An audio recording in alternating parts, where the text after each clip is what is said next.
kjo këngë ka tiparet e një këngë më vete, sepse gjysma e parë e saj nuk lidhet aq me poemë.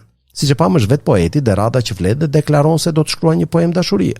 Me sa duket në hyrje të këngës, Derrada ndjek shembullin e gjithë poetëve që imitojnë hyrjen e famshme të Homerit, këndoh hynesh mënin Akil Pelidit, ku ky thret muzën ta frymëzojë dhe t'i jap fuqi të këdoj bëmat e heronjve.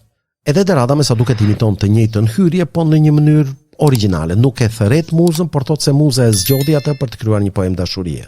Lumbardha e Anakreontit u largua gjerë Sarat tek e bardha shtëpia ime dhe më zgjoi duke fërfëlluar qelqeve të dritarës.